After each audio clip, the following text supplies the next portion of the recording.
Illuminati hybrid family networks have done is create exactly the same, but instead of companies, they are secret society networks. So you've got the center of the web in Europe for historical reasons, at operational level anyway. People at places like London, not the British government, the secret society center in London. In Rome is another one, the Roman Church, Rome, and other points in Europe. And then in each country, you have families from the network in those countries whose job it is to run the networks that control that country's business, banking, politics, media, all of it.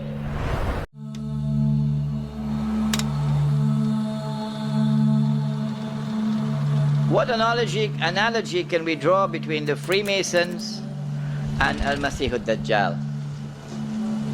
The Freemasonry movement has its origins and its roots in ancient Israel and in the Old Testament. A lot of the symbols which are used by the Freemasonry and a lot of the beliefs in the Freemasonry system comes out of the ancient scriptures, ancient Jewish scriptures.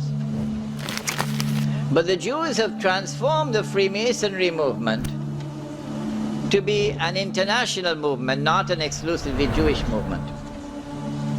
So that the link between Freemasonry and Judaism no longer exists today in the popular consciousness. So a Prime Minister of Australia can be a Freemason, yeah? And a Prime Minister of Britain who is not a Jew can be a Freemason. The reason why they've done that is so that they can use this movement, the Freemasonry movement, as a front through which they could pursue their objectives without allowing themselves to be identified as the actor. Global transnational corporation. What you have with a corporation is you have a headquarters somewhere in the world, and then in each country you have subsidiary companies of that headquarters, that central point. And all the subsidiaries in the world carry out the policy of the central point.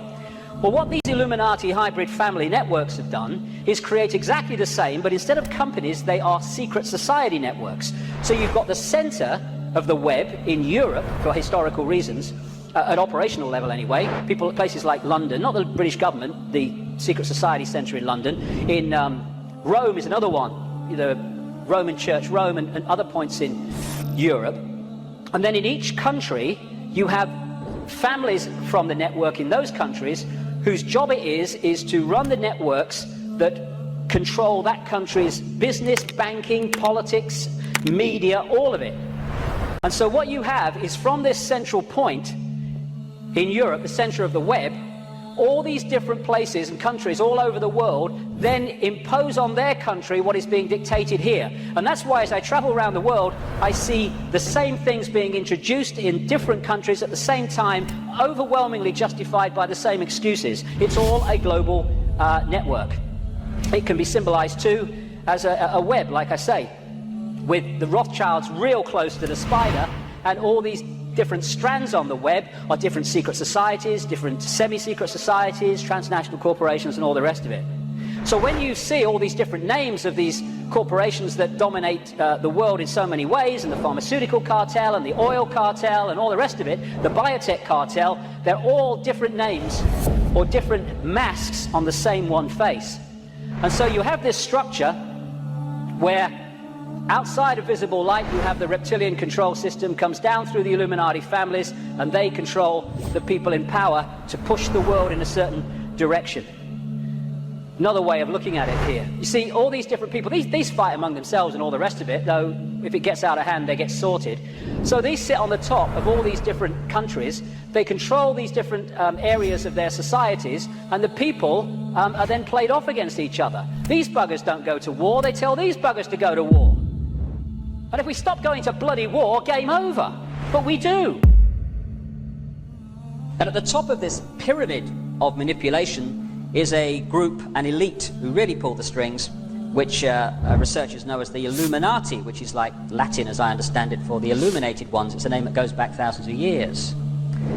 And if you think about it, every structure in our world, from a small business to a secret society, is based on a pyramid. A pyramid situation in which those at the top of the pyramid, say the top of a business, they know the whole agenda of that business, exactly where it's going, and what the whole game plan of that business is. The further you come down the levels, if you like, within that business, the less those people know about the big picture. They only know about their part in it. And this is how the secret societies work. On the lower levels of initiation, for instance, in the Freemasons, they haven't got a clue what the whole organization is being used for and infiltrated to achieve by those at the higher level. They only know their part in it. I mean, organizations like the CIA and other intelligence agencies, they work on something called compartmentalization, which is exactly the same. Those at the top of the agency know what the game plan is and what is the direction that they wish to go. Those lower down in the agency only know their part in it. And many people within this situation, they genuinely believe that what they're doing is good for the world. But they don't know what they're doing or how what they're doing fits in with what they're doing, fits in with what they're doing, and other people who also don't know the big game plan. And when you fit the bits together, then you see it's anything but positive. If this was a conspiracy involving enormous numbers of people, it wouldn't work. Someone would spill the beans years ago. Very tiny number of people who know the real game plan.